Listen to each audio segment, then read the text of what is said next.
Sa karugtong ng ating kwento, nang makaalis si Donju, nangangamba si Yenso at tinatanong niya kung ano ang kanyang gagawin dahil umalis na si Donju. Paano ang kanyang gagawin para pigilan si Hunter Yunhan ng mag-isa? Nag-aalalang lumingon si Yenso sa officer na nagtatanong kung wala pa rin sinyalas ng dungeon clearance. Sagot nito ay darating ito maya-maya lang ngayon. Nanlaki naman ang mata sa gulat si Yenso. Habang nakatingin kay Yunhan, tinatanong niya ito kung bakit ito ganito. Natutuwa pala ang ate ni Donju dahil ang kanyang kapatid na si Donju ay niligtas ang babae. Ito daw ay sobrang romantiko. Mabilis naman nagbago ang ekspresyon nito at gusto daw niyang makita ito. Pinipigilan naman siya ni Yenso. Huwag daw itong gumawa ng dahilan para makapasok. Tumawa ito habang tumatakbo papalayo. Ito daw ay magiging masaya. Galit naman na sumisigaw ang officer na sinasabi niya na hindi pa ito pwede. Nagmamadaling humihingi naman ng tawad si Yenso sa officer. Bago pa makalayo ang ate ni Donjo ay lumingon ito kay Yenso. Sinabi niya na kapag ang pinuno ng guild ay nagsabi ng kung ano, sabihin lang nito na si Donjo ang nagsimula. Kaya hindi niya ito kasalanan. Saka, magkita na lang sila mamaya.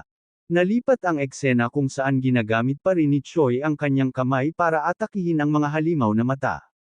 Kada isang halimaw na kanyang mapapatay ay nadidagdagan ang kanyang status. Kaya naman natutuwa siya dito sa kanyang ginagawang paulit-ulit na pagpatay sa halimaw. Napupuno siya ng kasiyahan sa kanyang nararamdaman at ang pakiramdam na ganito ay matagal niya nang hindi nararanasan. Sa tuwing isa sa mga ito ang bumagsak sa lupa, ay nadaragdagan ang kanyang stats. Nararamdaman niya na may pumupuno sa kanya. Habang nasa ere at duguan ang kanyang kamay, pinagmamasdan niya sa ibaba ang mga patay na halimaw. Bigla naman siyang natigilan na nanlaki ang mata, iniisip niya na ito ay hindi pa sapat. Kailangan niya pang pumatay ng marami. Habang unti-unti na siyang bumabagsak sa ere, may isa pang halimaw sa kanyang itaas. Naghanda ito ng pag-atake gamit ang pakpak.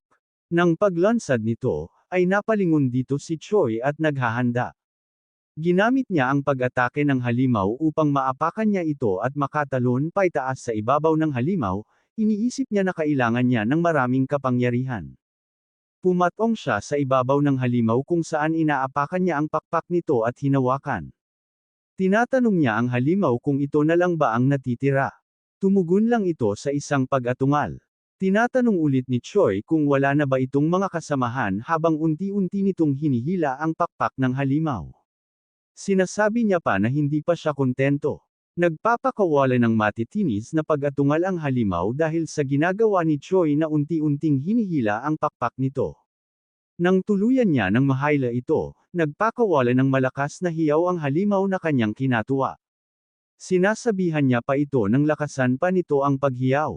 Sa pamamagitan nito, ang mga kaibigan nito ay darating para iligtas ito. Patuloy ang pag-atungal ng halimaw hanggang sa bumagsak na ito sa lupa. Habang tinatapon ni Choi ang natanggal niyang pakpak ng halimaw, binuksan niya ang kanyang status window. Nadidismaya siyang sinasabi na hindi ganon kataas ang itinaas ng kanyang status. Marahil ito ay dahil kakaunti lang ang mga ito kumpara sa mga mantes. Bigla naman siyang nagulat nang may mapansin siya sa kalangitan dahil dumating na dito ang sangkawan na mga halimaw na lumilipad. Habang nakatingala siya, ay sinabi niya na marami pa palang natitira. Kung ganun, naglakad na siya at sisimula niya daw ito. Tumakbo siya ng mabilis na natutuwa. Ngunit biglang may kung anong bagay ang nagliliparan sa kanyang likuran na kanyang ikinagulat. Mistula itong mga batong matutulis na mabilis na lumilipad paitaas patungo sa mga halimaw. Halos mawasak ang mata ng halimaw na mga tinatamaan sa pagtama nito. Ilang saglit lang ay naubos ang mga ito. Hindi makapaniwala dito si Choi na ang kanyang mga kalaban ay wala na. Bigla siyang napalingon at nagtatanong kung sino ang may gawa nito. Dumating dito si Kim Donjo na palingaling na nagsasabing, kung anong kaguluhan ang ginawa ni Choi. Galit naman na nagtatanong si Choi kung bakit ito biglang nangialam. Sagot nito, bakit ito nagagalit at sumisigaw sa kanya. Galit niyang pinagsasabihan si Choi kung seryoso ba ito. Sinusubukan ilantad ang katotohanan na siya ay isang C-rank. Alam daw ba nitong makukulong siya kapag nahuli siya? Galit na sinagot ni Choi na alam niya. Kaya naman, galit din na napatanong si Donju. Kung ganon alam naman niya, bakit niya pa tinuloy ang ginagawa nito sa isang B-rank na halimaw? Pasigaw naman na sagot ni Choi na hindi niya alam na ito ay B-rank. Napahawak na lang ng mukha si Donju. Ang pakikipag-usap sa elementary ay mas madali pa kumpara dito. Sinabihan niya si Choi na siya na ang bahala dito. Siya ay magtago at ililigtas niya ito. Sumang-ayon dito si Choi ngunit bakit daw? Sagot nito, ito ay magiging masakit kapag ang officer kanina ay mahuli sila. Tanong ni Choi kung talaga ba. Kung ganon ano ang kanilang gagawin. Sabi nito na magpanggap ito na isang C-rank hanggang sa ang raid ay malinis. Ito ay isang B-rank na dungeon kaya tatagal ito ng 3 araw. Dahil siya ay narito, pwedeng 2 araw na lang. Hindi naman makapaniwala si Choi na ito ay aabutin ng 3 araw. Tanong ni Donju kung meron ba ditong problema. Habang kinuha nito ang pakpak ng halimaw, iniisip niya kung meron ba siyang magagawang bagay gamit ito. Galit na sinasabi ni Choi na ito ang araw ng pagsusulit ni Nara. Kailangan niyang mag-cheer para dito sa kanya. Sinabi ni Donjo na magiging okay lang naman si Nara. Mas magaling pa yon kesa sa kanya. Inabot ni Donjo ang isang bagay kay Choi at sinabihan niya ito na gamitin niya itong pampunas. Galit naman na nagtatanong si Choi kung gusto ba nitong mamatay. Namamangha si Choi sa ginamit niyang pampunas sa kanyang katawan dahil nawala na ang mga dugo. Lumingon naman dito si Donju na nagtatanong. Na si Song Aekyong ay nagtatanong tungkol sa kanya. Meron ba itong maling bagay na nagawa? Nagulat dito si Choi at nagtatanong din kung bakit. Kaya naman, pakiramdam ni Donju na hindi ito komportable. Inusisa niya pa si Choi kung talaga ba. Nasabi na lang ni Choi na ito ay isang self-defense kaya walang problema. Nagtatanong naman si Donju kung anong sinasabi nitong self-defense. Ano ba ang kanyang nagawa? Habang nakangiti si Choi ay sinabi niya na ang kanyang kasintahan ay iniwan siya sa lungga ng mga mantes. Kaya, naghiganti siya. Tinanong ni Donju kung sino pa ang nakakaalam tungkol dito. Natutuwa naman si Choi na inaabot ang binigay ni Donju kanina na pampalinis at sinabi niyang malinis na siya. Sagot niya sa katanungan na ito na walang ibang nakakaalam kundi siya dahil ang lahat ay patay na.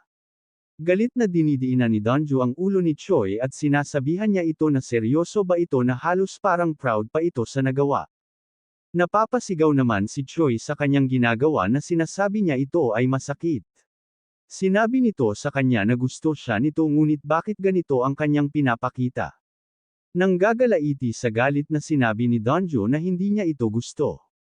Nagsinungaling siya sa kanyang ate para hindi malaman na naghahanap sila ng isang nakatagong dungeon. Biglang may nagsalita na nagtatanong sa kanilang likuran kung ano ang narinig niyang self-defense at nakatagong dungeon. Nagulat dito si Choi at si Donju na napalingon. Bigla namang dumapo ang kamay ng kanyang ate sa mukha niya at malakas na hinampas sa lupa. Makikitang may madilim na ekspresyon ng kanyang ate na tahimik habang si Donju ay naibagsak na nito sa lupa na halos nagkabitak-pitik ang sahig. Galit na tumitingin dito si Donju na pinipilit na makatayo. Ilang saglit lang, habang galit na nakatingin ang ate niya kay Choi, tinanong niya ito kung ano ang sinabi ng kanyang kapatid kanina. Pwede ba niya itong ipaliwanag sa kanya?